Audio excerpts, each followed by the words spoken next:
Train Your Mind to Be Stronger Than Emotions, written and published by Echo Elevate. Introduction.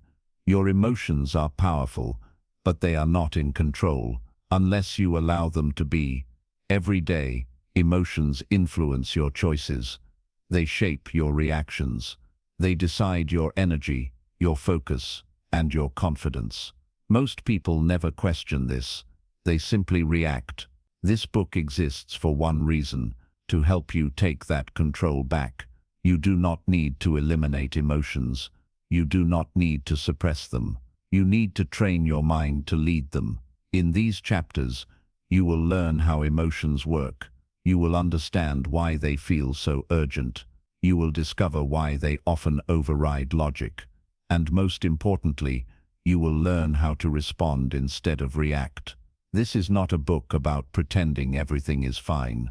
It is not about forced positivity.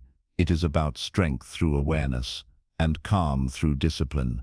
You will learn how to pause when emotions rush in, how to question emotional thoughts, how to stay steady when pressure rises, and how to make clear decisions even when feelings are intense.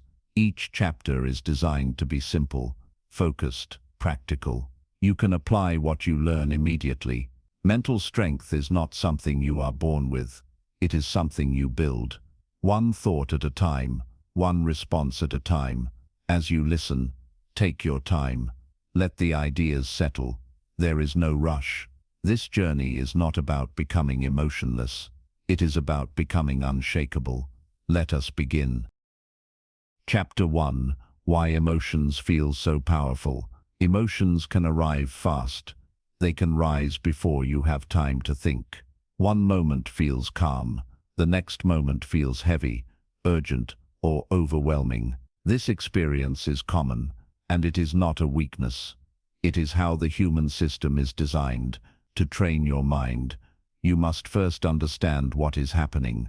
When you know why emotions feel so powerful, they begin to lose their grip. Let us start at the source. Emotions are signals. They exist to protect you. Long before logic developed, emotion kept humans alive. Fear warned of danger. Anger created defense. Pleasure encouraged survival behaviors. Your brain still works from this ancient design. It reacts first. It explains later. This is why emotions feel immediate. They arrive before reasoning has time to speak. Imagine touching a hot surface. Your hand pulls away instantly. You do not stop to analyze. Emotion works the same way in modern life. Now the danger is different. It may be a harsh word, a sudden memory, a fear of loss or failure. The brain reacts as if the threat is physical. The body responds with tension. The heart rate changes. The mind narrows its focus.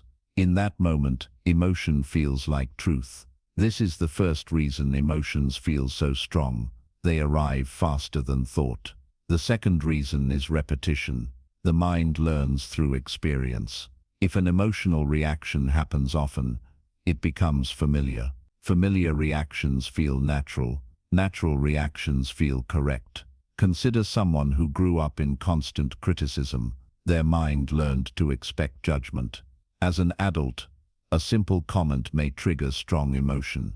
The reaction feels real, even if the situation does not require it. The emotion is not random. It is trained. Most emotional reactions are habits. They were learned without permission. They were reinforced without awareness. This is why logic alone often fails. You can know something is not serious, yet still feel overwhelmed. Emotion speaks the language of experience, not explanation. There is also the influence of attention. What you focus on grows stronger. When attention locks onto emotion, intensity increases. The mind begins to search for reasons to justify the feeling. A small irritation becomes a story. A passing worry becomes a problem. The longer attention stays, the stronger emotion feels. This happens quietly. Most people do not notice it. Here is a simple example. You wake up feeling slightly tired. Nothing is wrong yet. Then you think about the day ahead. Tasks appear in your mind. Pressure builds. Now emotion follows thought. The body tightens. The day feels heavy before it even begins. The emotion did not appear from nowhere. It grew through attention. This is not your fault. It is a learned process. Another reason emotions feel powerful is identity. Many people believe they are their emotions. If they feel angry, they believe they are angry. If they feel anxious, they believe they are weak. This belief strengthens emotion. It removes distance. It removes choice. When emotion becomes identity, it feels permanent. It feels personal. It feels uncontrollable. But emotion is an experience, not a definition. You can feel something without becoming it. This idea will return often in this book. Let us look at a real-world situation. A person receives negative feedback at work. The words are brief. The emotion is not. Thoughts rush in. Self-doubt appears. The body reacts. Later, when the moment passes, clarity returns. The emotion fades. The situation feels smaller. This shows something important. Emotion is temporary, but in the moment it feels absolute.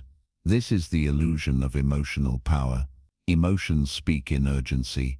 They demand attention now. They resist patience.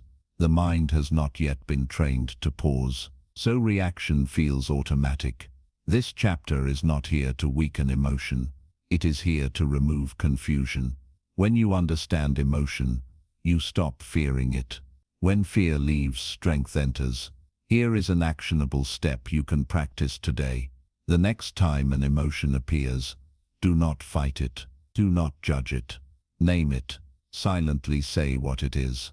Anger, fear, disappointment. This simple act creates space. Space allows choice. Choice leads to control. You are not trying to change the emotion yet. You are learning to see it. That is the first step of training the mind. Emotions feel powerful because they are fast, because they are familiar, because attention feeds them, and because people mistake them for identity. But power without awareness is fragile. As this book continues, you will learn how to slow emotion down, how to step out of automatic reactions, how to strengthen the part of you that observes and decides. This is not about becoming cold. It is about becoming steady. Chapter 2. The difference between feeling and being controlled. Emotions are not the enemy. Losing control to them is most people believe they have only two options: either feel everything deeply or shut emotions down completely. This belief is false, and it causes unnecessary struggle. There is a third option. You can feel an emotion without being controlled by it. This chapter is about understanding the difference. Feeling an emotion is natural. Being controlled by it is learned. The problem is not emotion itself. The problem is what happens next. Let us slow this down. An emotion appears. This part is automatic. You did not choose it. What you choose is the response. Most people never see this gap. Emotion arrives. Action follows. No pause exists in between. This creates the illusion that emotion forces behavior, but that is not true. There is always a moment. It may be small, but it exists. That moment is where strength lives. Consider a simple situation. Someone cuts you off in traffic. Anger rises immediately. The body tightens. The mind reacts. Feeling anger is normal. It is a signal. Now notice the next step. Do you shout? Do you hold resentment? Do you replay the event for hours? This is control. The emotion did not force these actions. The absence of awareness allowed them. Now imagine the same moment with awareness. Anger appears. You notice it. You breathe. You let it pass. The emotion was felt, but it did not take control. Same emotion, different outcome. This difference changes everything.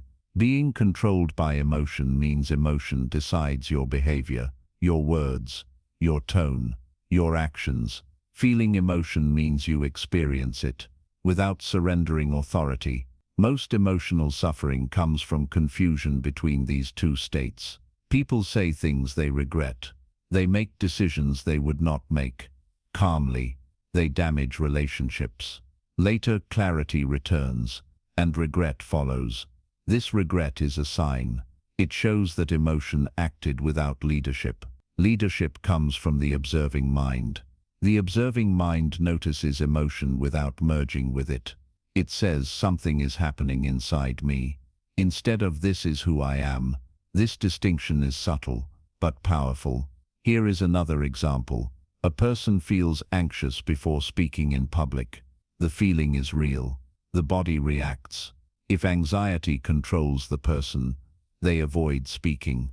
They shrink opportunities. They reinforce fear. If anxiety is felt but not obeyed, they speak anyway. Confidence grows. Fear weakens. The emotion did not disappear, but control shifted.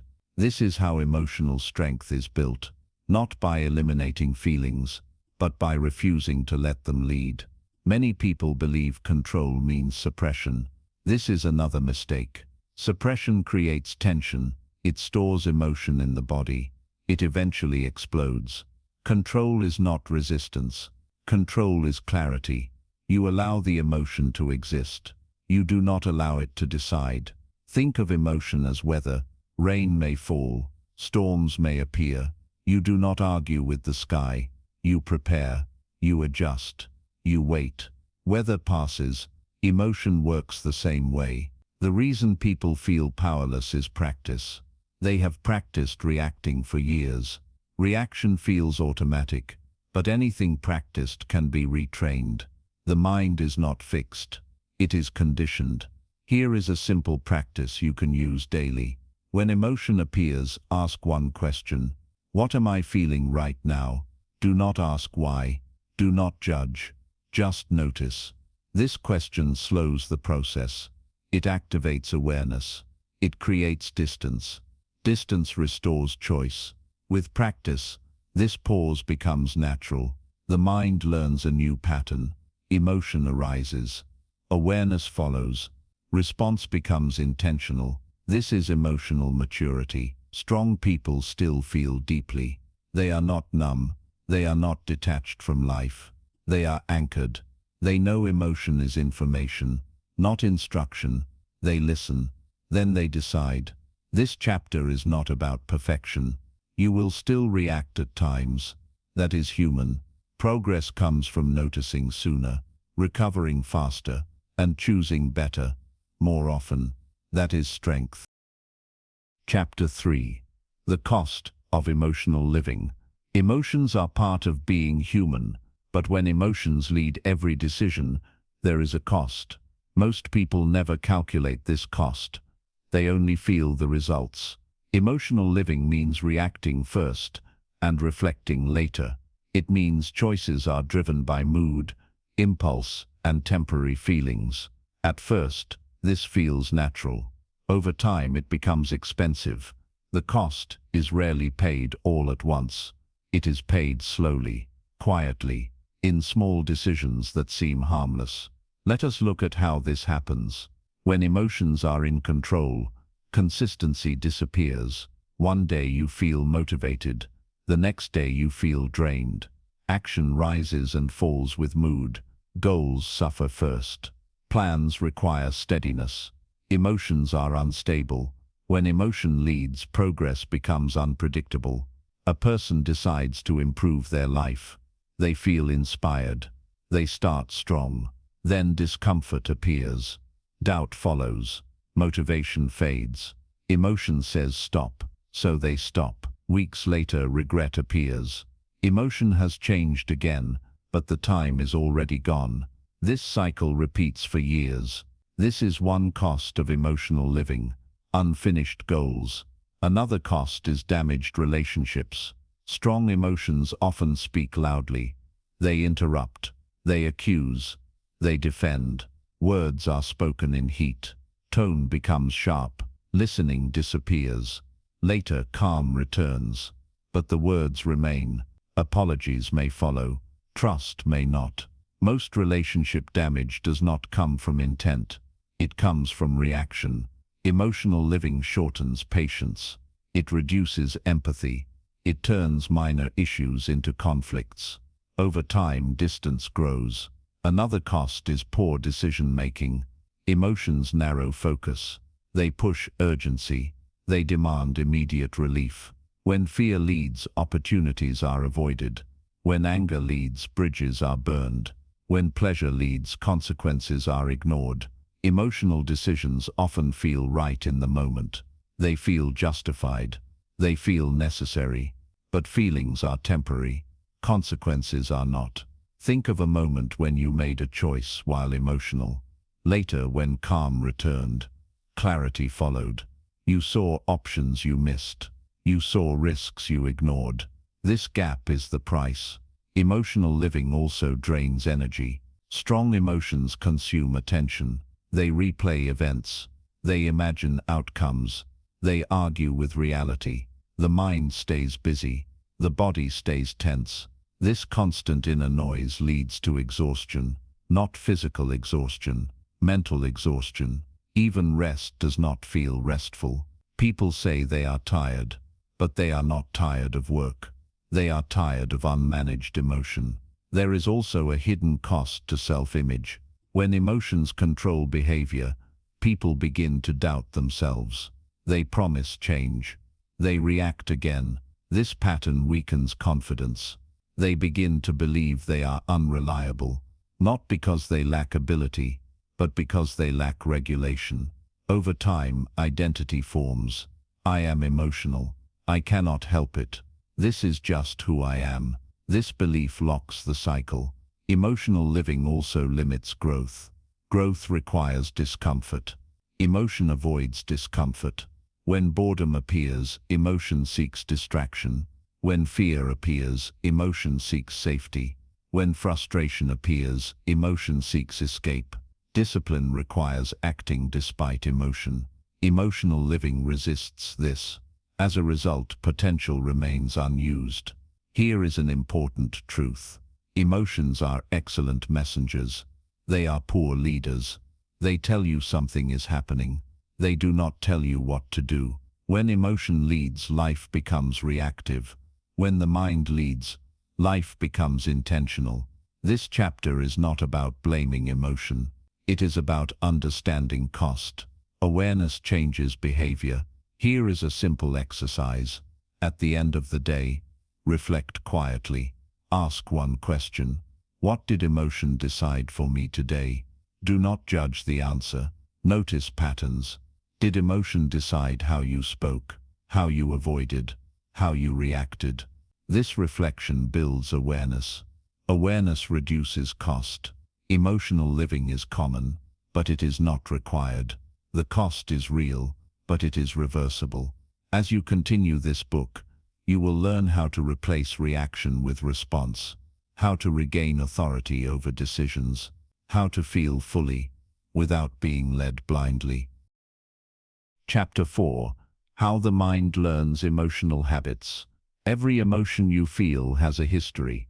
It did not appear by accident. It was learned. This idea surprises many people. They believe emotions simply happen. They believe reactions are part of personality. That belief is incomplete. The mind learns emotional habits the same way it learns skills, through repetition, through reinforcement, through experience. Once you understand this, change becomes possible. Let us begin with a simple truth. The mind is a pattern-building machine. It looks for familiarity. It looks for efficiency. It wants to predict what comes next. When a situation repeats, the mind remembers how it responded before. If the response felt useful, it is stored. The next time, the reaction happens faster. This is how habits are formed. Now apply this to emotion. A child feels ignored. They feel hurt. They withdraw. Later, they feel safe. When they withdraw, the mind connects withdrawal with relief. Years pass. As an adult, the same pattern appears. A difficult conversation arises. The emotion appears. Withdrawal follows. The reaction feels automatic, but it was learned. Most emotional habits are built early, not because childhood defines destiny, but because repetition started there. The mind does not judge experiences, it records them. If anger once created control, the mind remembers. If fear once prevented pain, the mind remembers. If silence once kept peace, the mind remembers. The emotional response becomes familiar. Familiar becomes comfortable. Comfortable becomes default. This is why change feels uncomfortable. You are interrupting a known pattern. Another important factor is reward. The mind repeats what brings relief. Relief does not mean long-term benefit. It means short-term comfort. Avoiding a difficult task reduces anxiety. The mind marks this as success. Reacting defensively protects pride. The mind marks this as safety. Explaining yourself repeatedly reduces uncertainty. The mind marks this as control. Each time this happens, the emotional habit strengthens. This is how reactions become automatic. Notice something important here. The mind is not choosing what is best. It is choosing what feels familiar and safe. That is not intelligence. That is conditioning. This explains why people repeat patterns they dislike. They say, "I do not know why I keep doing this." The answer is learning. The habit was reinforced. Let us look at a common example. A person feels stress. They scroll on their phone. Stress reduces temporarily. The mind learns a rule. Stress equals escape. The next time stress appears, the hand moves without thinking. Emotion triggers behavior. Behavior brings relief. This loop repeats. Emotional habits work through loops. Trigger, emotion, response, relief.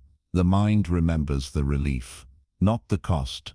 This is why emotional habits are strong. They are tied to comfort. Breaking a habit means delaying relief. This feels uncomfortable at first, but discomfort is not danger. It is change. Another reason emotional habits persist is identity. When a reaction repeats long enough, it becomes a label. I am short-tempered. I am anxious. I am sensitive. These labels feel permanent. They are not. They are descriptions of habits, not definitions of self. The mind adapts to what it practices. If you practice reaction, reaction strengthens. If you practice awareness, awareness strengthens. This is neutral. The mind does not care which direction you choose. Here is the most important insight of this chapter. Emotional habits are not removed by force. They are replaced by training. Trying to stop a reaction often strengthens it. The mind resists force. Training works differently. Training introduces a new response. Repeated calmly, repeated consistently. Here is a simple practice. The next time an emotion appears, change one small thing. Do not change the emotion. Change the timing. Pause for 3 seconds. Breathe once. Then respond. That pause is training. It tells the mind something new is happening. It interrupts the loop. At first the habit will fight back. It wants the old relief. Stay steady. Repetition builds new pathways. You are not removing emotion. You are teaching the mind a new relationship with it.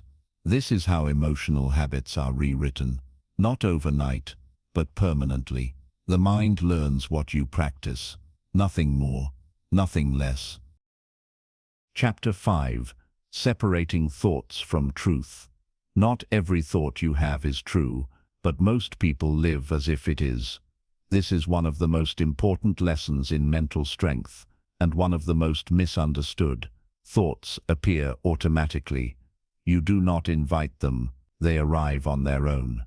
Yet the moment a thought appears, many people accept it as fact. This is where emotion gains power. A thought creates meaning. Meaning creates emotion. Emotion drives behavior. If the thought is inaccurate, everything that follows is distorted. Let us slow this process down. A thought is a mental event. It is not reality. It is an interpretation of reality. The mind is constantly explaining the world. It fills gaps. It predicts outcomes. It tells stories. Most of the time, these stories go unnoticed. Here is a common example. You send a message. There is no reply. A thought appears. They are ignoring me. Emotion follows. Anxiety rises. Frustration builds. But notice something important. The silence was real. The meaning was assumed. The thought felt true, but it was not confirmed. This is how thoughts create emotional reactions. The mind prefers certainty. When information is missing, it creates an answer. That answer is not always accurate, yet the emotion responds as if it is. This is why separating thoughts from truth is essential. Truth is what you can verify. Thoughts are what you interpret. Most emotional suffering comes from confusing the two. Another example, a mistake happens at work. A thought appears. I am not good enough. That thought feels personal. It feels heavy. It feels convincing. But it is still a thought. The truth may be this. A mistake occurred. Nothing more. The meaning added afterward creates emotion. This does not mean thoughts are useless. They help you plan. They help you solve problems.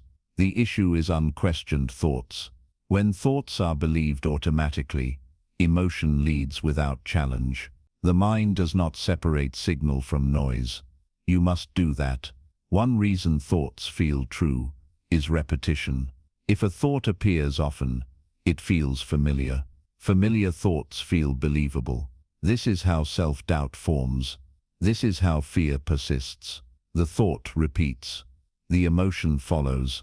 The pattern strengthens. Soon the thought feels like identity.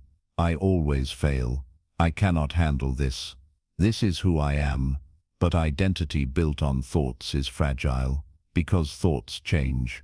Here is a key insight. You are the one who notices thoughts. That means you are not the thoughts. If you can observe a thought, you are separate from it. This separation creates freedom. Instead of saying, I am anxious, you begin to say, I am noticing anxiety. That shift may seem small. It is not. It places you back in control. The mind will continue to produce thoughts. That is its job. Your job is to decide which ones deserve attention. Let us talk about emotional thoughts. Emotional thoughts are fast. They are dramatic. They speak in extremes. Always, never, everyone, no one. These thoughts increase urgency. They push reaction. Truth is usually calmer, more neutral, less absolute. When emotion is strong, thoughts become louder. This does not make them accurate. It makes them emotional. Here is a simple practice to apply. When a thought triggers emotion, ask one question. Is this a fact or an interpretation? Do not argue with the thought. Do not try to replace it yet. Just label it, fact or interpretation. This practice slows emotional escalation. It introduces reason without force. With repetition, the mind learns to pause. Another powerful technique is distance. Instead of saying, this will go wrong, say, I am having the thought that this will go wrong. This language creates space. Space reduces emotional intensity. You are no longer inside the thought. You are observing it. This does not remove emotion instantly, but it weakens its grip. Over time, this skill becomes natural. You stop reacting to every thought. You choose which ones deserve belief. This is mental discipline. Strong minds are not free of negative thoughts. They are free from blind belief.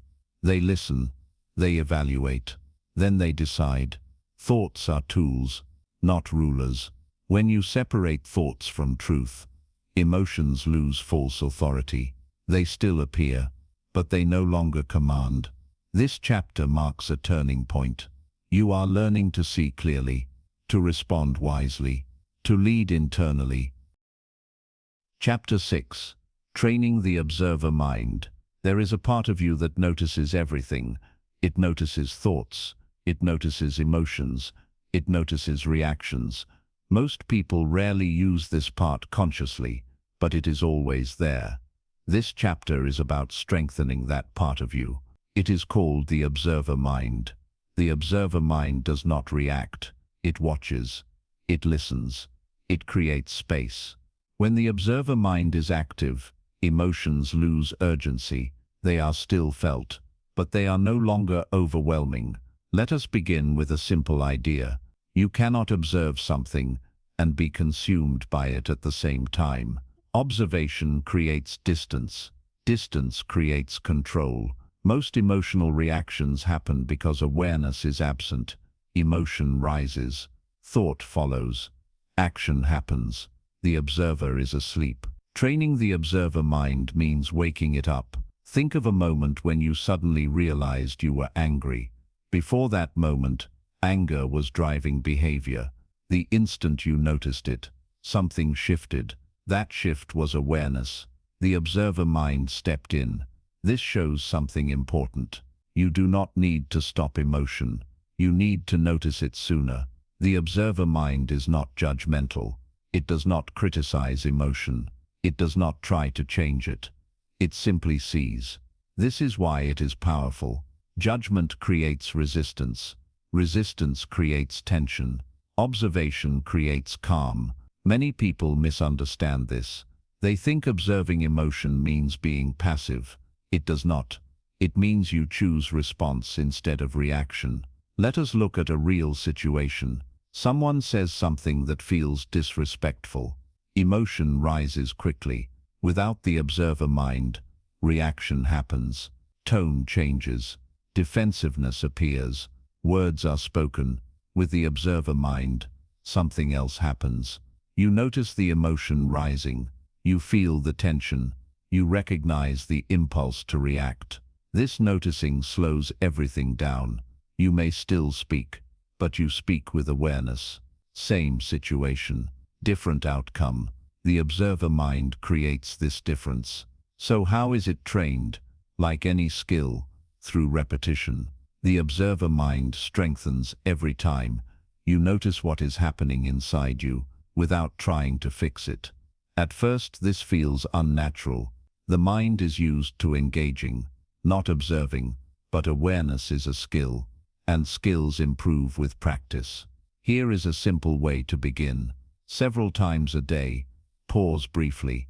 Ask one quiet question. What am I feeling right now? Do not analyze. Do not explain. Just notice. You may feel tension. You may feel calm. You may feel restless. Whatever appears is fine. This question activates the observer mind. Another practice involves the body. Emotions live in the body as much as the mind. Tight shoulders, shallow breathing, clenched jaw. When you notice physical sensations, awareness deepens. Next time emotion rises, shift attention to the body. Notice where the sensation is strongest. Do not label it good or bad. Just observe. This grounds awareness in the present moment. The observer mind always lives in the present. Emotion often pulls attention to the past or future. Observation brings you back. One challenge people face is impatience. They observe an emotion and want it gone. When it stays, they feel frustrated. This is normal. Remember this. The observer mind is not a tool to eliminate emotion. It is a place to stand while emotion passes. When you stop feeding emotion with reaction, it naturally weakens, like a fire without fuel. Another important aspect of the observer mind is neutrality. You are not taking sides. You are not agreeing with the emotion. You are not fighting it. You are simply aware. This neutrality restores balance. Over time, something interesting happens. Emotions still arise, but they feel less personal, less urgent. You begin to see patterns. This happens when I am tired. This thought appears when I feel uncertain. This reaction follows stress. Patterns reveal choice. Without observation, patterns stay hidden. With observation, you can respond earlier, calmer, smarter. This is emotional intelligence in action. Training the observer mind also builds patience. You learn to sit with discomfort without escaping it, without fixing it, without reacting. This builds inner stability. Most people react because they want relief. Immediate relief. The observer mind teaches delayed response. Delayed response leads to better outcomes. Here is a practical exercise. The next time you feel a strong emotion, say one sentence silently. I am noticing this emotion. Nothing more. That sentence creates separation. It activates the observer. Practice this often, in small moments, in big moments. At first, awareness may come after reaction. That is fine. Then it will come during reaction. Then before reaction. This is progress. The observer mind does not make you cold. It makes you clear. It does not remove feeling. It removes confusion. This chapter marks a shift. You are no longer trying to control emotion directly. You are learning to stand above it. From this place, discipline becomes possible. Calm becomes available. Choice becomes natural. Chapter 7. Emotional triggers and their hidden roots. Emotional triggers often feel sudden. They appear without warning. One moment you feel calm, the next moment you feel reactive. Most people believe the present moment caused the reaction. Often that is not true. What you experience as a trigger is usually an old pattern being activated. To train the mind, you must understand where triggers come from. When you see the root, the reaction weakens. Let us begin with a clear definition. A trigger is not the emotion itself. A trigger is the stimulus that activates a stored emotional response. The response feels immediate because the mind has reacted before. Think of a trigger as a shortcut. The mind skips analysis. It jumps straight to reaction. This shortcut was learned. Triggers are formed through association. An experience happens. Emotion follows. The mind connects the two. Later, anything similar activates the same response. The similarity does not need to be logical. It only needs to feel familiar. A tone of voice, a facial expression, a certain phrase. The mind remembers emotion more strongly than detail. Here is an example. A child is often corrected harshly. They feel small. They feel embarrassed. Years later, a mild suggestion from a colleague creates tension. The emotion feels strong. The reaction feels confusing. The present moment is not the cause. The past association is, the mind is protecting based on memory. This is why triggers feel personal. They are tied to experience. Another important root of triggers is unmet expectation. When reality does not match expectation, emotion rises. You expect appreciation. It does not come. Disappointment appears. You expect fairness. You feel overlooked. Anger appears. Expectation creates emotional vulnerability. The stronger the expectation, the stronger the trigger. Many people are unaware of their expectations. They assume others should know. When expectation stays hidden, triggers increase. Another root is identity threat. When something challenges how you see yourself, emotion reacts strongly. If you identify as competent, criticism feels dangerous. If you identify as kind, rejection feels painful. If you identify as strong, vulnerability feels threatening. The emotion is defending identity. This defense is automatic. It does not ask if the threat is real. It reacts. Triggers also form through emotional memory. Emotional memory is different from logical memory. It stores feeling, not detail. A smell can bring sadness. A song can bring longing. A place can bring anxiety. The mind remembers how it felt before. This happens without conscious effort. You are not choosing to react. The reaction is stored. This understanding removes shame. Triggers do not mean you are weak. They mean you are human. The problem is not the trigger. The problem is unconscious reaction to it. When triggers are unseen, they control behavior. When triggers are seen, they lose power. Let us look at a common pattern. Someone feels ignored. The emotion feels intense. They react with withdrawal or anger.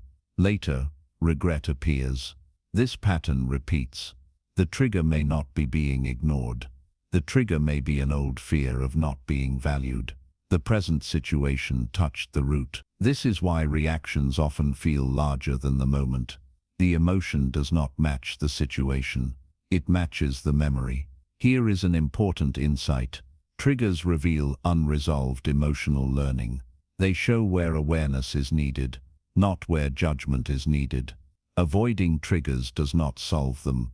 Avoidance strengthens fear. Confronting triggers without awareness escalates emotion. Observation is the key. Here is a simple practice. When you feel triggered, ask one question. What does this remind me of? Do not force an answer. Just ask. Sometimes the answer comes later. Sometimes it comes quietly. This question shifts attention from reaction to curiosity. Curiosity reduces intensity. Another practice is naming the trigger. Instead of saying, "This person made me angry," say, "I am feeling triggered right now." This language removes blame. It restores responsibility. Triggers are internal responses to external events. This distinction matters. You cannot control events. You can train response. With repeated observation, patterns appear. This tone triggers me. This situation triggers me. This type of feedback triggers me. Patterns lead to preparation. When you know your triggers, you are no longer surprised by them. Surprise strengthens emotion. Preparation weakens it. Another powerful step is slowing down response. Triggers push urgency. They demand immediate action. Delay breaks the loop. Even a few seconds help. Breathe once. Feel the body. Name the emotion. This simple delay prevents escalation. Over time, the emotional charge reduces.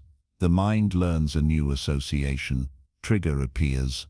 Awareness follows. Reaction does not. This retrains the emotional system. Triggers are not enemies. They are teachers. They point to areas that need attention. They reveal where old learning still lives. When you approach triggers with awareness, instead of resistance, something changes. The emotion still appears, but it does not take over. You become steady in moments that once controlled you. This is progress. Chapter 8. The Power of Pause. Most emotional reactions happen fast, so fast that they feel unavoidable. By the time you notice what happened, the words are already spoken, or the action is already taken. The pause is what interrupts this cycle. The pause is small, but its impact is large. This chapter is about that moment. The moment between feeling and reacting. That moment holds your power. When emotion rises, the body prepares for action. Breathing changes. Muscles tighten. Attention narrows. The mind wants resolution now. It wants relief now. The pause denies that urgency. It does not argue with emotion. It does not suppress it. It simply delays response. Delay changes everything.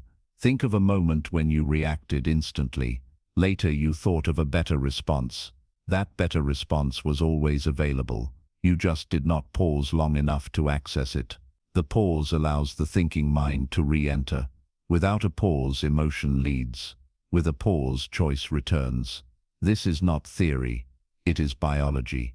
When emotion is intense, the body is in protection mode. Clear thinking is reduced. A pause allows the nervous system to settle, even slightly. That slight shift restores access to reason. Many people believe they need long breaks to calm down. They do not.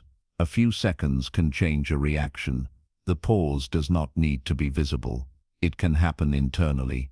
One breath, one silent count, one moment of awareness. That is enough to break momentum. Here is a simple example. Someone criticizes you. Emotion rises. Without pause, defense appears. Tone hardens. Words sharpen. With pause, you breathe. You notice the emotion. You respond calmly or not at all. Same situation, different outcome. The pause protects relationships. It protects decisions. It protects self-respect. Another reason the pause is powerful is habit interruption. Emotional habits rely on speed. They depend on automatic response. The pause slows the loop. Trigger, emotion, pause, choice. That pause weakens old patterns. At first, pausing feels uncomfortable. The mind wants to act. The body feels restless. This discomfort is temporary. It is the feeling of control returning.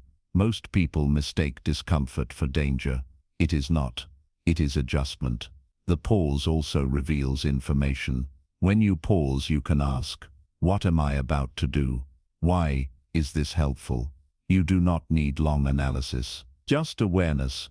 This awareness prevents regret. Here is an important truth. You cannot control emotion, but you can control timing. Timing controls outcome. Strong people are not those who never feel emotion. They are those who delay reaction. Delay creates maturity. The pause also builds trust with yourself. Each time you pause instead of reacting, confidence grows. You see that you can handle emotion without being ruled by it. This internal trust reduces fear of feeling. When fear of emotion decreases, intensity decreases. The pause also creates dignity. You are no longer pushed by impulse. You move with intention. This changes how others experience you. Calm becomes noticeable.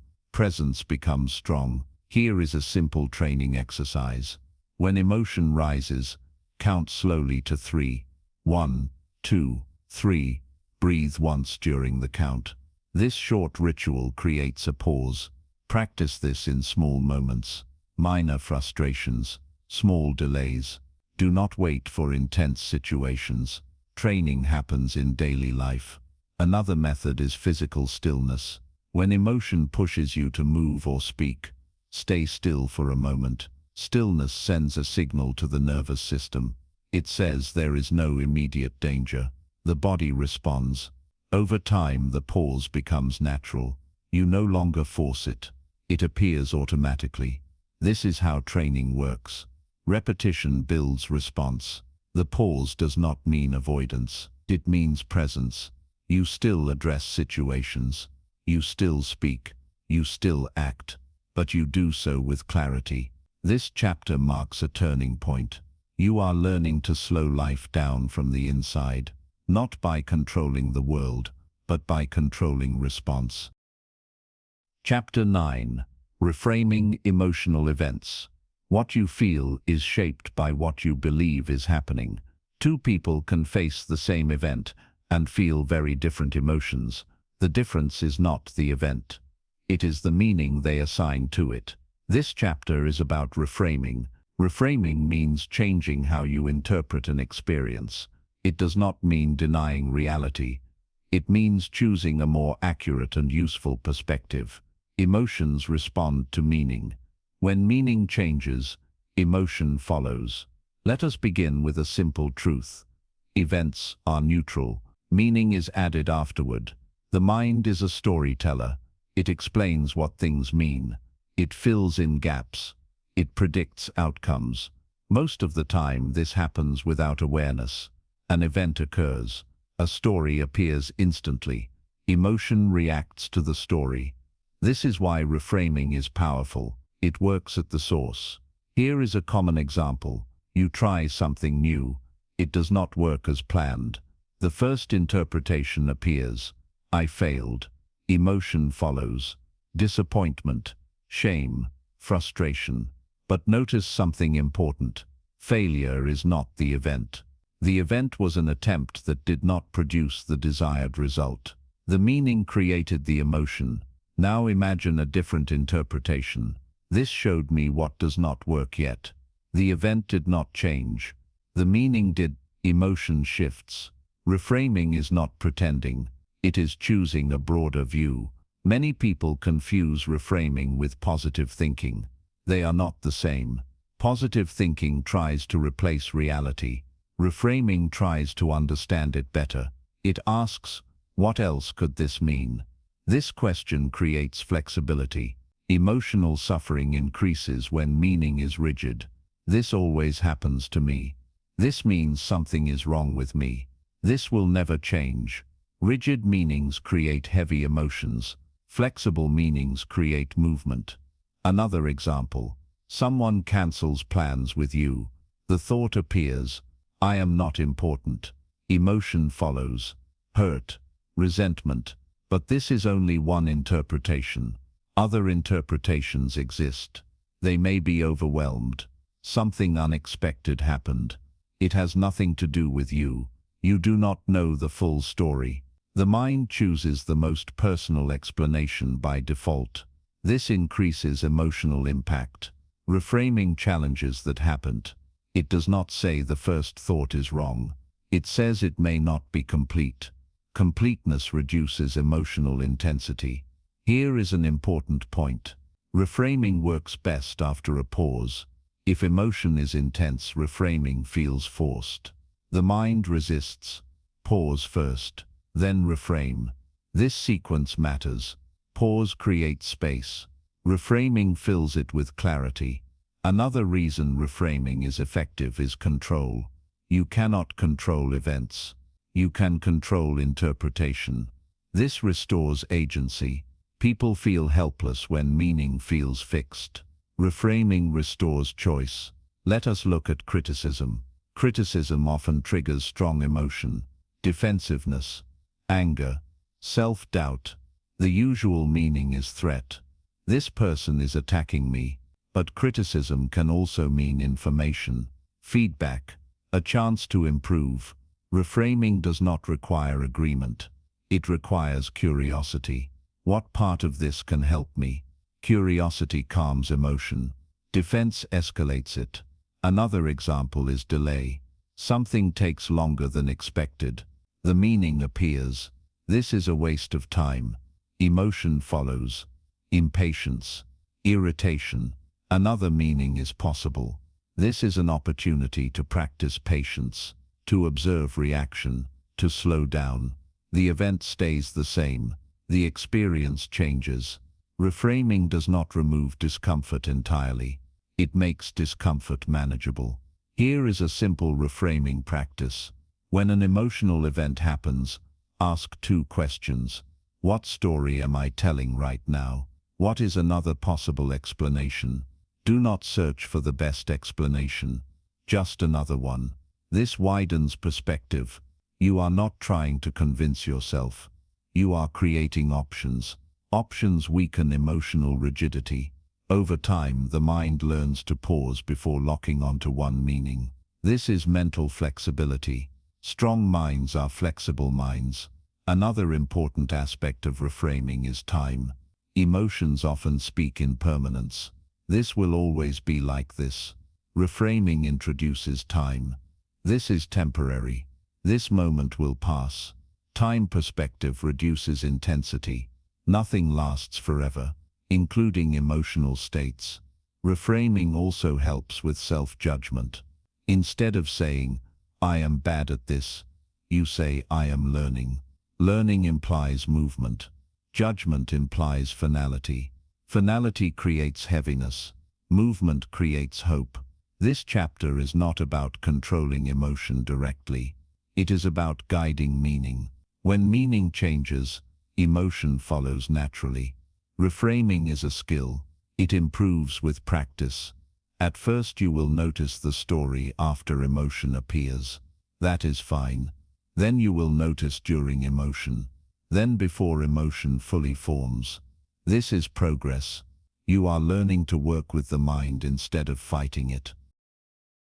Chapter 10. Discipline over mood. Most people wait to feel ready before they act. They wait for motivation. They wait for confidence. They wait for the right mood. This habit quietly limits progress. Discipline works differently. Discipline acts first. Mood follows later. This chapter is about understanding the difference and using it to build emotional strength. Mood is temporary. It changes with sleep, with stress, with circumstances. If action depends on mood, consistency disappears. Discipline creates stability. when emotion fluctuates. Let us be clear about one thing. Discipline is not force. It is not punishment. It is not harshness. Discipline is a decision made in advance. It means choosing behavior before emotion arrives. This removes negotiation. Most emotional struggle comes from inner debate. I feel like doing this. I do not feel like doing this. Maybe later. This debate drains energy. Discipline ends the debate. When the decision is already made, emotion loses leverage. Consider a simple example. You plan to exercise. Morning arrives. You feel tired. If mood decides, the plan disappears. If discipline decides, action happens. Notice something important. After action, mood often improves, energy increases, confidence rises. This shows a key principle. Action shapes emotion more reliably than emotion shapes action. Waiting to feel motivated is unreliable. Acting creates motivation. This principle applies to many areas: work, learning, health, relationships. Discipline creates momentum. Another reason discipline is powerful is trust. Each time you act despite mood, trust in yourself grows. You see that you are reliable. This trust stabilizes emotion. People who struggle emotionally often lack self-trust. They promise action. Emotion interrupts. They stop. Over time, confidence erodes. Discipline rebuilds that foundation. It says, I do what I decide, not what I feel. This is quiet strength. Discipline also protects against emotional extremes. When emotion is high, discipline prevents impulsive action. When emotion is low, discipline prevents avoidance. It creates balance. This is not rigidity. It is grounding. Many people confuse discipline with ignoring feelings. That is not the goal. You still notice emotion. You still acknowledge it. You simply do not let it decide. Emotion becomes input, not command. Here is another example. You feel irritated during a conversation. Mood pushes you to speak sharply. Discipline pauses you. You choose your words. Later, the emotion fades. The relationship remains intact. Discipline prevented regret. Another important idea is structure. Discipline thrives in structure. Clear routines, clear standards. When life lacks structure, emotion fills the gap. Emotion decides when to work, when to rest, when to avoid. Structure removes uncertainty. You know what happens next. This calms the mind. A simple routine can reduce emotional instability more than motivation ever will. Wake time, work time, rest time. These anchors reduce decision fatigue. Less decision fatigue means fewer emotional swings. Discipline also grows through small actions. Many people think discipline means big effort. It does not. It means consistent effort. Doing the smallest version of the task even when you do not feel like it. This trains identity. You begin to see yourself as someone who follows through. Identity shapes behavior. Behavior reinforces identity. This loop builds strength. Here is a practical approach. Choose one small action that matters. Do it at the same time each day, regardless of mood. Keep it simple. The goal is not intensity. The goal is consistency. Over time, this practice teaches the mind something important. Emotion does not control outcome. This reduces emotional pressure. When emotion knows it does not decide, it becomes calmer. This may sound surprising, but emotion relaxes when it is not responsible for control. Another benefit of discipline is clarity.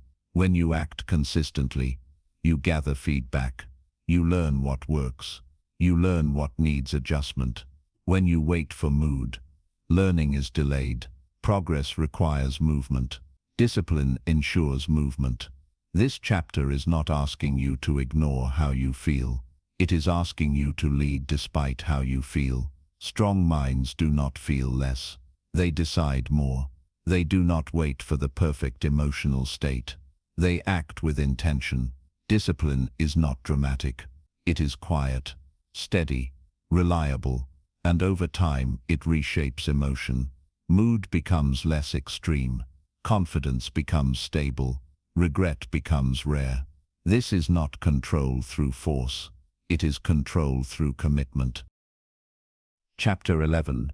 Strengthening the mind through daily practice. Mental strength is not built in dramatic moments. It is built quietly, daily, through small choices repeated over time. Most people search for a breakthrough. They wait for a powerful realization that will change everything. That moment may come, but without practice, it fades. Practice is what turns insight into stability.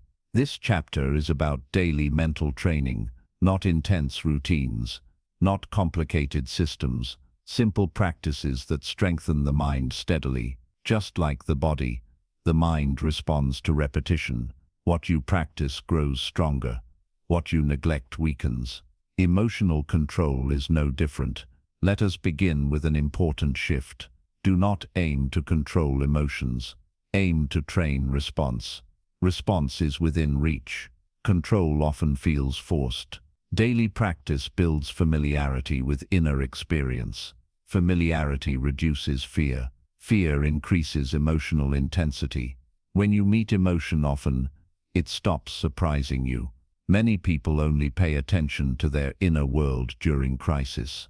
By then, emotion is already loud. Daily practice changes that pattern. It builds awareness when things are calm, so awareness is available when things are not. One of the simplest practices is checking in. Several times a day, pause briefly. Ask one question. What is happening inside me right now? Do not search deeply. Do not analyze. Just notice. This habit strengthens the observer. Mind you learned about earlier. It keeps awareness active. Over time you notice emotion earlier. Earlier awareness means easier regulation. Another powerful practice is breath awareness. Breathing reflects emotional state. Shallow breath often means tension. Slow breath signals calm. You do not need special techniques. Once or twice a day, focus on breathing for 1 minute. Notice the inhale. Notice the exhale. This simple act settles the nervous system. It trains the body to recognize calm. When the body knows calm, emotion has less power. Another daily practice is intentional pause. Choose one routine moment each day to pause intentionally, before speaking, before checking messages, before starting work. Pause for a few seconds. Breathe, then act. This trains response timing. You are teaching the mind that urgency is not always required. This habit transfers to emotional moments naturally. Journaling can also strengthen the mind when done simply. You do not need to write pages. At the end of the day, answer one question in writing. Where did emotion lead today? And where did awareness lead? This reflection builds clarity. It turns experience into learning. Learning reduces repetition of mistakes. Another daily practice is commitment to small discipline. Choose one action you do daily regardless of mood. Make it small. Make it consistent. This could be reading a few pages, walking for a few minutes, practicing stillness. The goal is not performance. The goal is follow through. Each time you follow through, you reinforce self-trust. Self-trust stabilizes emotion. When you trust yourself, inner tension decreases. Another helpful practice is reducing unnecessary stimulation. Constant noise increases emotional volatility. Endless scrolling, constant updates, non-stop input. Give your mind quiet time. Even a few minutes without stimulation allows the mind to settle. A settled mind handles emotion better. Silence is training. Many people feel uncomfortable with silence. That discomfort is emotional dependency on stimulation. Facing it builds strength. Another daily practice is language awareness. Notice how you speak to yourself. Words shape emotion. Always, never. I cannot. These words intensify feeling. Replace extreme language with neutral language. This is difficult. This is uncomfortable. This is temporary. Neutral language calms emotion. You are not lying to yourself. You are being accurate. Accuracy reduces emotional exaggeration. One more important practice is recovery. When you react emotionally, do not punish yourself. Punishment reinforces shame. Shame strengthens emotion. Instead, recover quickly. Notice what happened. Learn from it. Return to awareness. Recovery speed matters more than perfection. Strong minds are not perfect. They are resilient. Daily practice also builds emotional tolerance. You learn that discomfort can be felt without escape, that emotion can rise and fall without damage. This tolerance reduces fear of emotion. Fear feeds emotion. Tolerance weakens it. Here is an important reminder. Daily practice should be gentle, not rigid, not obsessive. Consistency matters more than intensity. 5 minutes every day is more powerful than 1 hour once a week. The mind learns through frequency. Some days you will forget. Some days you will resist. That is normal. Return without judgment. Judgment weakens practice. Acceptance strengthens it. Over time something shifts. Emotions still appear, but they feel less threatening, less urgent. You respond sooner, calmer, with more clarity. This is the result of training, not force, not suppression. Training. This chapter is about building a foundation that supports you in difficult moments. Daily practice is quiet work, but it creates loud results. Stability, confidence, calm. Chapter 12. Detachment without disconnection. Many people misunderstand detachment. They think it means not caring. They think it means an emotional distance or coldness. That is not true. Healthy detachment is not withdrawal from life. It is freedom within life. This chapter is about learning how to stay connected without being overwhelmed, how to care deeply without losing balance, how to remain present without absorbing everything emotionally.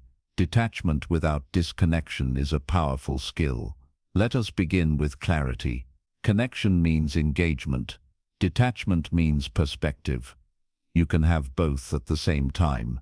Most emotional exhaustion comes from over-identification. When something happens, people merge with it. They become the situation. They become the emotion. This merging removes distance. Without distance, emotion feels heavy and personal. Detachment restores distance without removing care. Think of watching a storm through a window. You see it clearly. You respect its power, but you are not inside it. That is healthy detachment. Now imagine standing in the storm without protection. The wind pushes. The rain overwhelms. That is emotional over-involvement. Most people live emotionally exposed. They absorb every reaction, every comment, every outcome. This creates fatigue. Detachment teaches you to step back without stepping away. Here is a common example. Someone you care about is upset. Their emotion rises. Without detachment, you absorb their emotion. Your body tenses. Your mind races. You feel responsible for fixing it. Now there are two overwhelmed people. With detachment, you stay present. You listen. You care, but you do not absorb their emotional state. You offer calm instead of chaos. This is real support. Detachment is not indifference. It is stability. Another example is criticism. Without detachment, criticism feels like a personal attack. Identity feels threatened. Defense appears. With detachment, you hear the words. You evaluate them. You take what is useful. You release the rest. You remain whole. Detachment protects self-respect. Many people fear detachment because they believe emotion equals love. They believe strong emotion proves caring. This belief is misleading. Love does not require emotional chaos. Care does not require suffering. In fact, excessive emotional involvement often harms relationships. It leads to control. It leads to resentment. It leads to burnout. Detachment allows you to care sustainably. Another important aspect of detachment is ownership. You are responsible for your actions. You are not responsible for others' emotions. When this line is blurred, emotional pressure increases. People begin to manage feelings that are not theirs. They apologize for emotions they did not create. They carry guilt that does not belong to them. Detachment restores boundaries. Boundaries are not walls. They are guidelines. They say, I respect you, and I respect myself. Detachment also helps with outcomes. Many people attach emotionally to results. They tie their worth to success or failure. When outcomes disappoint, emotion collapses inward. Detachment allows effort without attachment. You give your best, then you release the result. This reduces anxiety. It improves performance. Athletes understand this well. When they focus only on outcome, tension rises. When they focus on execution, performance improves. Detachment sharpens focus. Another place detachment matters is thought. Without detachment, people believe every thought. They follow mental stories without question. With detachment, thoughts are observed, not obeyed. You learned earlier that thoughts are not truth. Detachment strengthens that skill.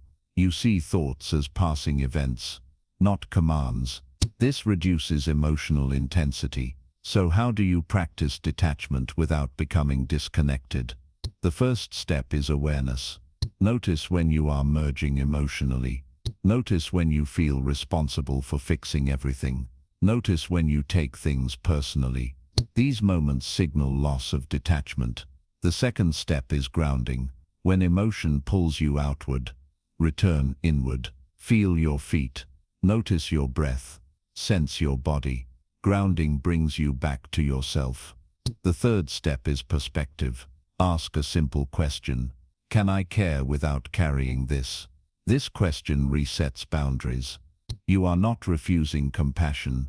You are refusing overload. Another helpful practice is response choice. You do not need to respond immediately. You do not need to explain everything. You do not need to solve every problem. Silence can be supportive. Presence can be enough. Detachment allows you to choose response instead of reacting from pressure. There is also emotional honesty. Detachment does not mean pretending you feel nothing. It means acknowledging feeling without letting it dominate. You can say this affects me without saying this defines me. That distinction matters. Detachment also requires self-permission. Permission to rest emotionally. Permission to step back. Permission to not engage in every conflict. You do not owe emotional access to everyone. This is not selfish. It is responsible. When you protect your emotional space, you show up better. Another important aspect is compassion. Detachment without compassion becomes cold.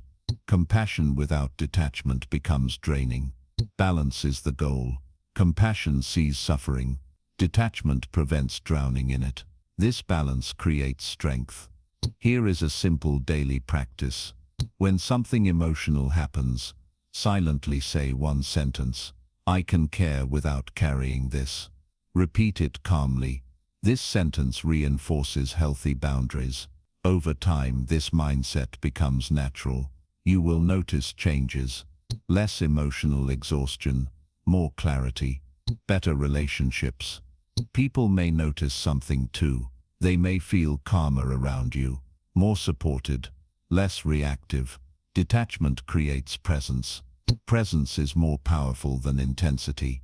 This chapter teaches a quiet strength. A strength that allows you to stay open without being overwhelmed, to care deeply without losing yourself. Chapter 13. Handling negative emotions without suppression. Negative emotions are not a problem. Avoiding them is. Many people believe strength means staying positive. They believe negative emotion should be pushed away, ignored, hidden. This belief creates struggle. Suppressed emotions do not disappear. They wait. They gather pressure. they return stronger. This chapter is about a different approach. Handling negative emotions without suppression. That means allowing emotion without letting it control you. First, let us define what suppression is. Suppression is forcing emotion down. It is telling yourself not to feel. It is pretending nothing is happening. On the surface, suppression looks like control. Inside, it creates tension. The body remembers what the mind ignores. Negative emotions serve a purpose. They signal boundaries. They signal loss. They signal unmet needs. When you suppress them, you miss the message. Handling emotion means listening without obeying. This distinction is important. Let us look at sadness.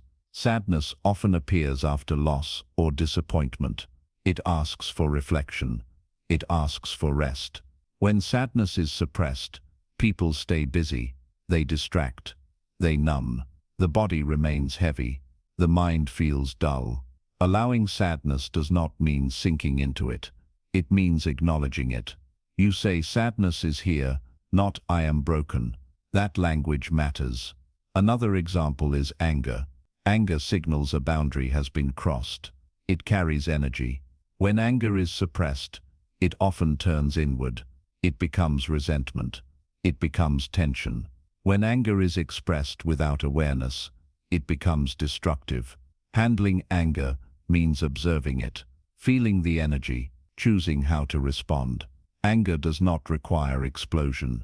It requires direction. Fear is another misunderstood emotion. Fear wants safety. It prepares the body.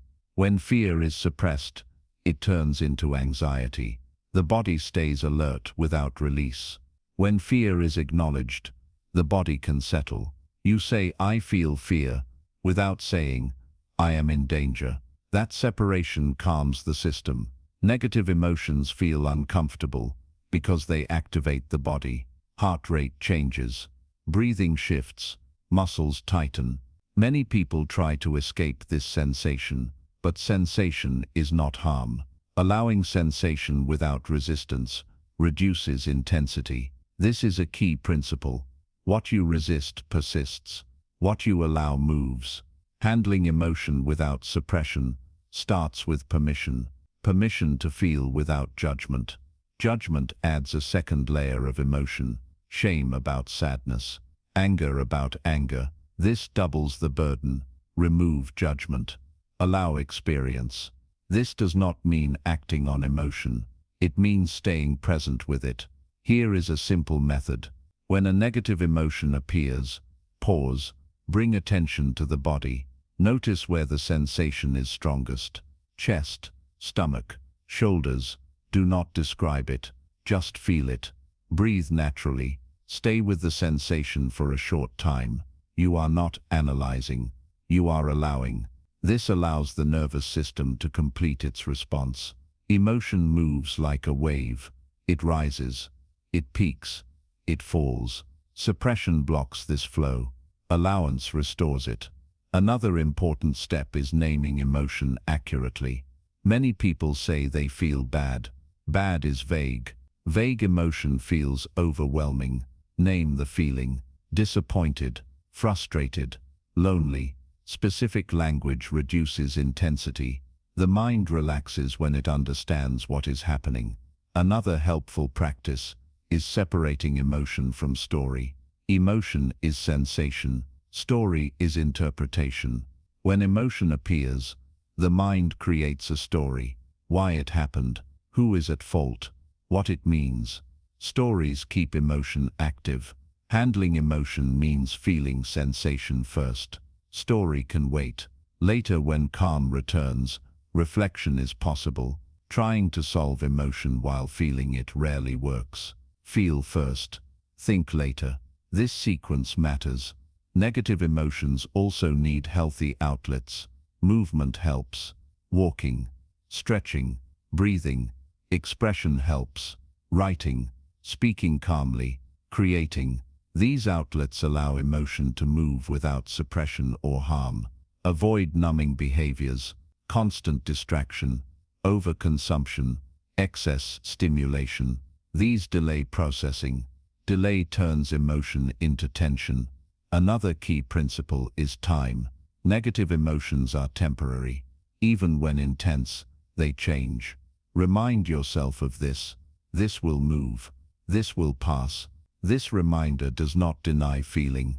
It provides perspective. Handling negative emotion also builds trust. Each time you feel something fully, without reacting, confidence grows. You learn that emotion is not dangerous. Fear of emotion weakens. Intensity decreases. This is how emotional resilience develops. Not through avoidance, through experience. Strong people are not those who avoid negative emotion. They are those who can sit with it without being controlled. This chapter teaches courage, quiet courage, the courage to feel, the discipline to not react blindly, the patience to let emotion pass. You do not need to fight your emotions. You need to understand them. Chapter 14. Building emotional resilience. Emotional resilience is not about avoiding difficulty. It is about recovering faster when difficulty appears. Life will challenge you. That is unavoidable. What matters is how you respond and how quickly you regain balance. This chapter is about building that capacity. Resilience is often misunderstood. People think it means being tough all the time. They think it means never feeling shaken. That is not resilience. Resilience means you feel impact, but you do not stay down. You bend, you adjust, you return to center. Emotional resilience is a skill, and like all skills, it can be trained. Let us begin with a key truth. Resilience is built through exposure and recovery, not through comfort.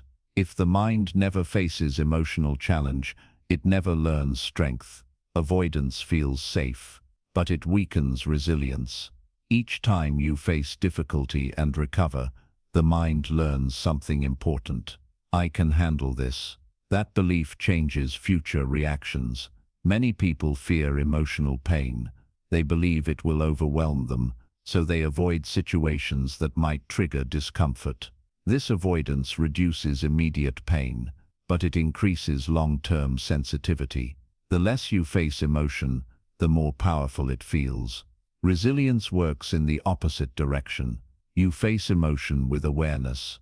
You recover without collapse. The next time, intensity is lower. This is how strength grows. Let us look at a real example. A person experiences rejection. It hurts. They feel disappointed. If they avoid future opportunities, fear strengthens. Rejection feels dangerous. If they allow themselves to feel the disappointment and continue forward, something changes. They learn that pain is temporary. They learn they can recover. Confidence grows. Resilience is not built in the moment of pain. It is built in the moment of recovery. Recovery teaches the nervous system that it is safe again. Another important part of resilience is perspective. Resilient people do not exaggerate difficulty. They see challenges clearly. They do not say this is unbearable. They say this is uncomfortable. Language shapes experience. When difficulty is framed as disaster, emotion escalates. When it is framed as challenge, emotion stabilizes. Perspective does not deny difficulty. It contextualizes it. Resilience also requires patience. Strong emotions take time to settle. Trying to rush recovery creates frustration. Allow recovery to happen naturally. This patience reduces secondary stress. Another key element of resilience is self-support. During emotional difficulty, many people turn against themselves. They criticize, they judge, they demand immediate improvement. This weakens resilience. Self-support strengthens it. Self-support sounds like this. This is hard. I am allowed to feel this. I will take this one step at a time. This internal tone matters. You cannot build resilience through self-attack. Another aspect of resilience is routine. When emotion is unstable, routine provides stability. Simple routines anchor the day. They reduce uncertainty. They calm the nervous system. Wake times, movement, meals, sleep. These basics support emotional recovery more than motivation ever will. When the body is supported, the mind recovers faster. Resilience is also strengthened by meaning. People recover faster when difficulty has meaning. Meaning does not require positivity. It requires purpose. This challenge is teaching me something. This experience is shaping me. Meaning transforms suffering into growth. Without meaning, pain feels pointless. With meaning, pain feels temporary. Another important factor is flexibility. Rigid minds struggle to recover.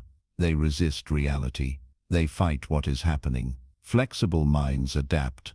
They say, "This is not what I wanted, but this is what is happening."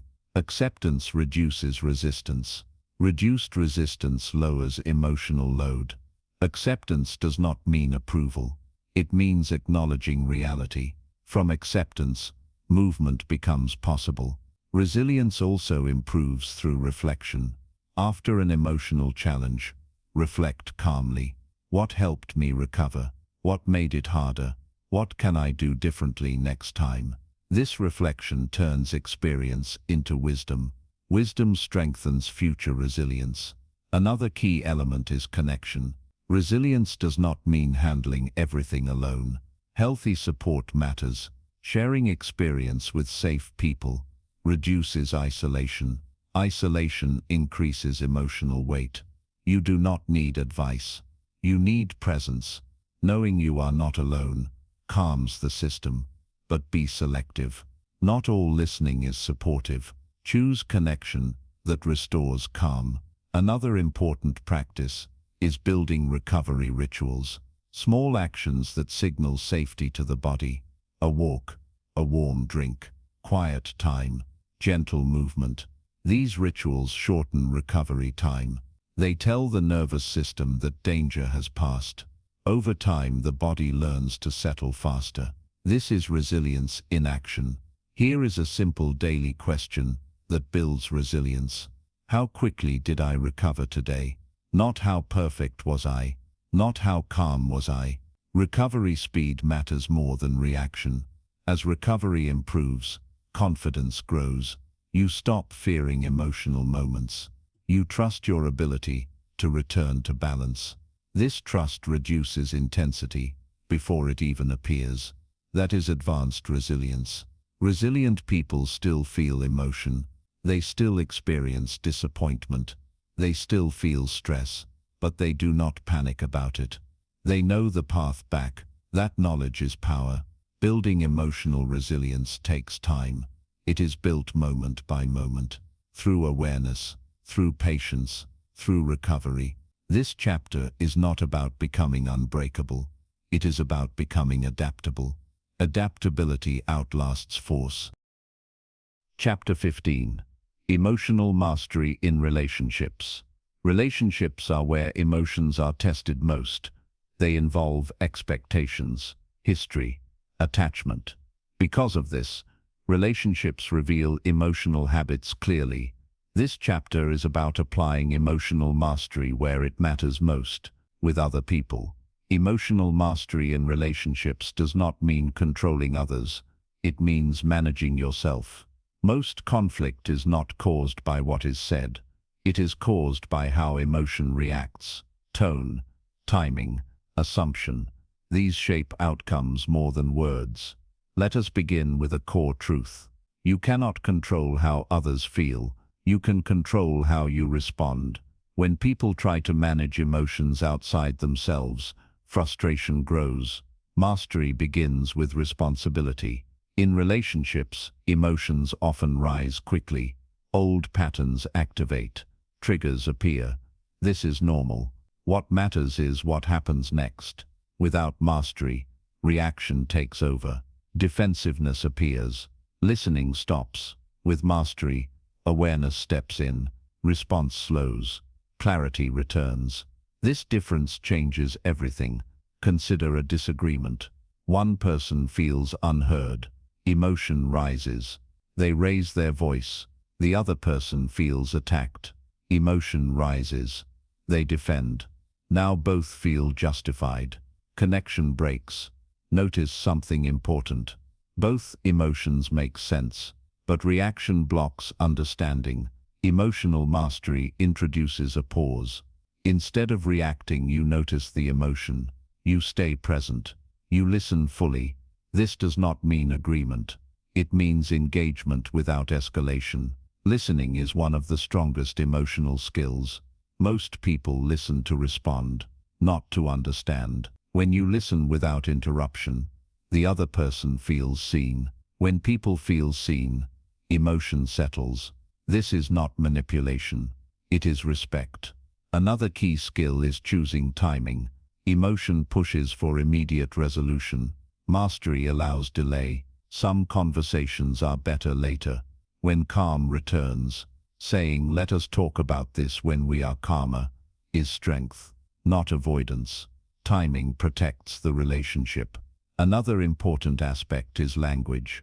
Emotional reactions often use blame. You always, you never. These words escalate conflict. Mastery uses ownership.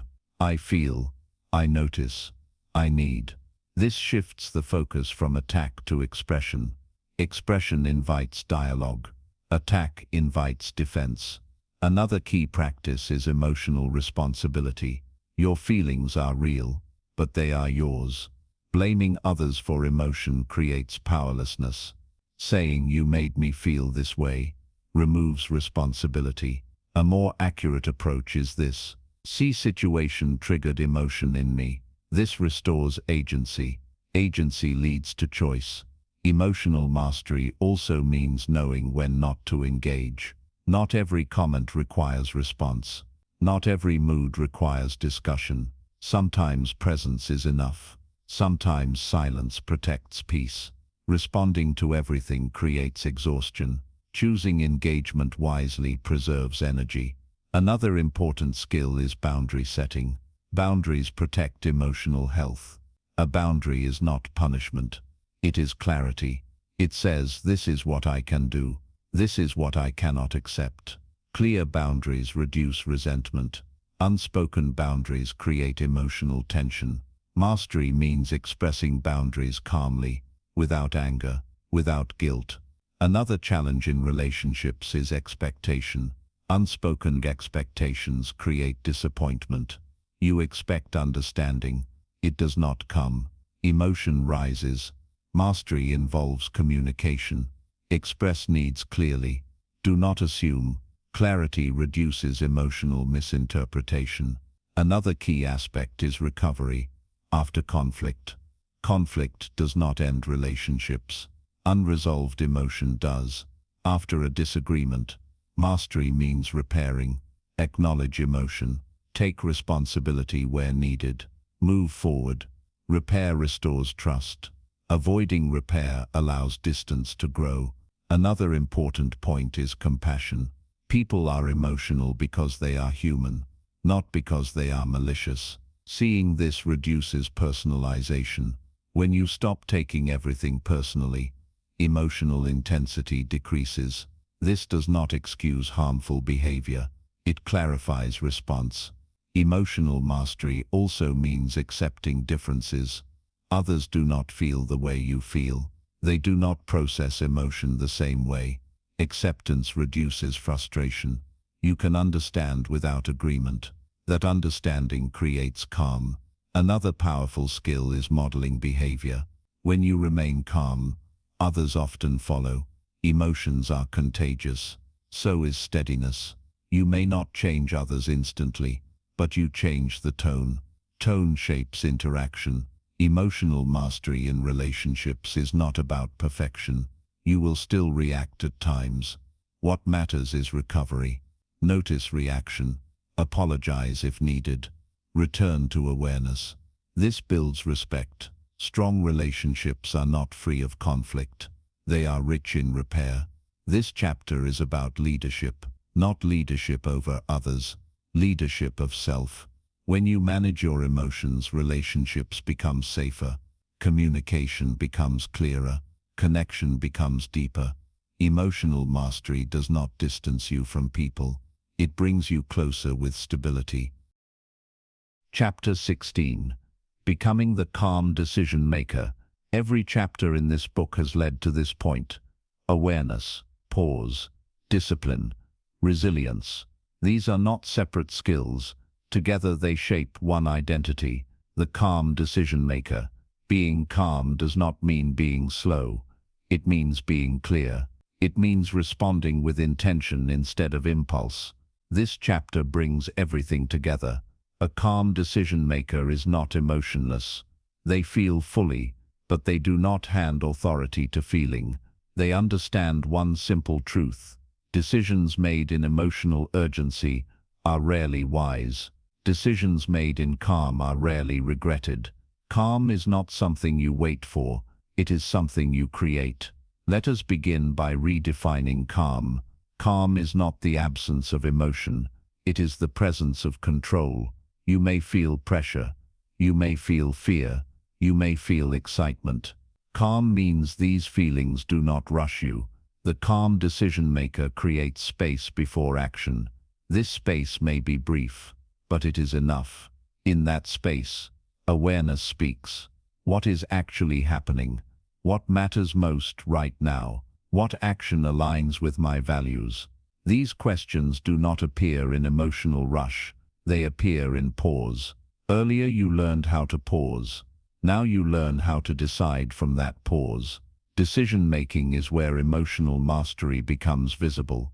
Life is shaped by decisions, small ones, large ones, daily ones. When decisions are reactive, life feels chaotic. When decisions are calm, life feels directed. Calm decision makers understand timing. They know that not deciding is sometimes a decision. They know that delay can be wise. Emotion pushes speed. Calm allows patience. This patience protects outcomes. Consider a moment of anger. Emotion says respond now, defend now, prove now. Calm says wait. Let the emotion settle, then speak. The difference between these two responses can change a relationship. Calm decision makers also understand priority. Emotion magnifies the present moment. It makes everything feel urgent. Calm restores perspective. Is this important tomorrow? Is this worth energy? Is this aligned with who I want to be? Perspective shrinks unnecessary conflict. Another trait of the calm decision maker is responsibility. They do not blame emotion for their actions. They do not blame others for their reactions. They take ownership.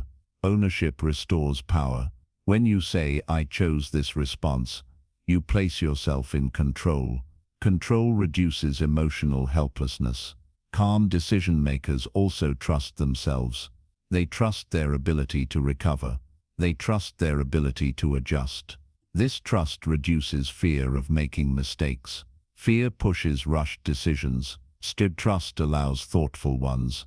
Earlier chapters taught you how to recover from emotional moments. This recovery builds confidence. Confidence creates calm. Another important quality is values. Calm decision makers act from values, not mood. Mood changes. Values remain. When you decide based on values, emotion loses leverage. You may feel afraid, but you still act honestly. You may feel angry, but you still act respectfully. Values provide a steady compass. Without values, emotion decides direction. With values, emotion becomes background noise. Calm decision makers also simplify. They reduce unnecessary choices. They reduce mental clutter. Too many options increase emotional overload. Simple routines, clear standards, defined priorities. These reduce decision fatigue. Less fatigue means better emotional control. Calm is easier to maintain when life is structured. Another key aspect is acceptance. Calm decision makers accept what they cannot control. They do not waste energy fighting reality. Acceptance does not mean approval. It means clarity. This happened. This is the situation. Now what is the best response? Resistance fuels emotion. Acceptance settles it.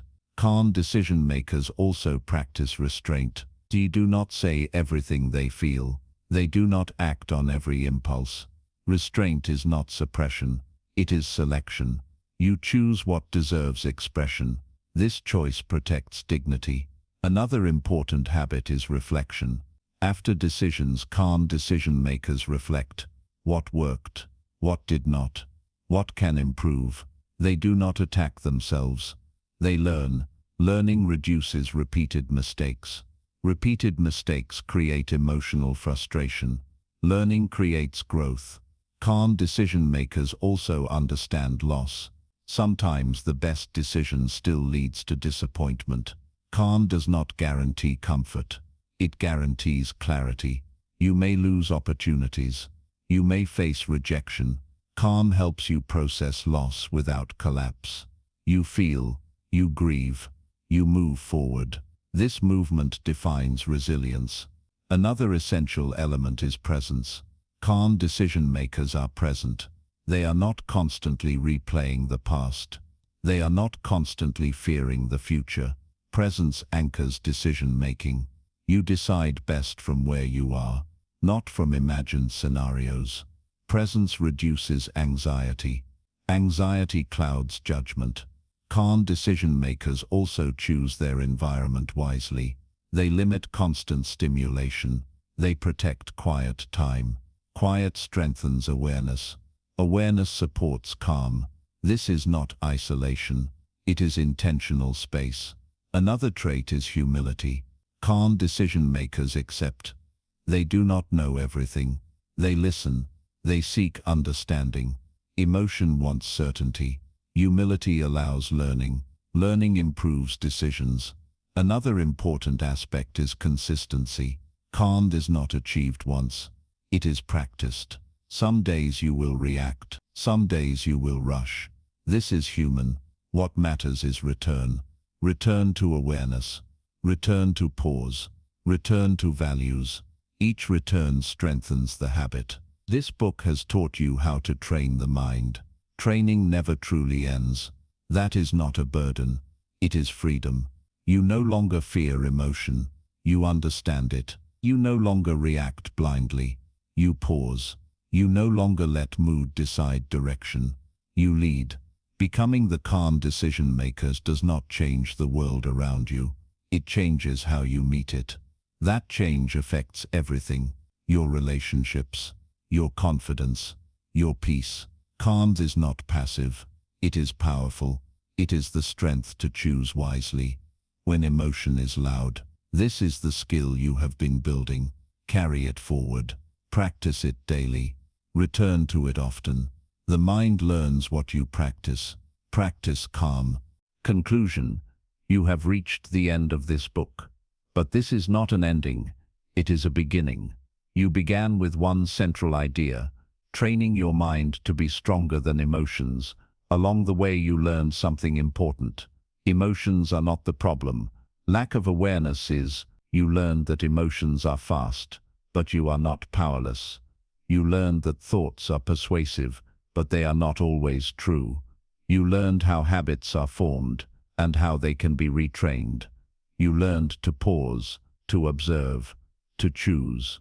These skills are not abstract. They are practical.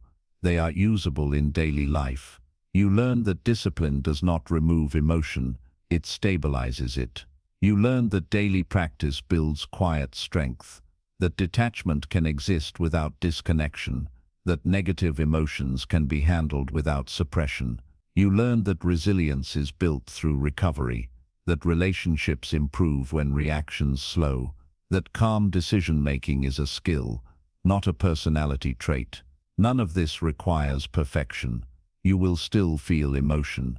You will still have difficult moments. You will still react sometimes. That is human. What changes now is what happens next. You will notice sooner. You will recover faster. You will choose better more often. That is real progress.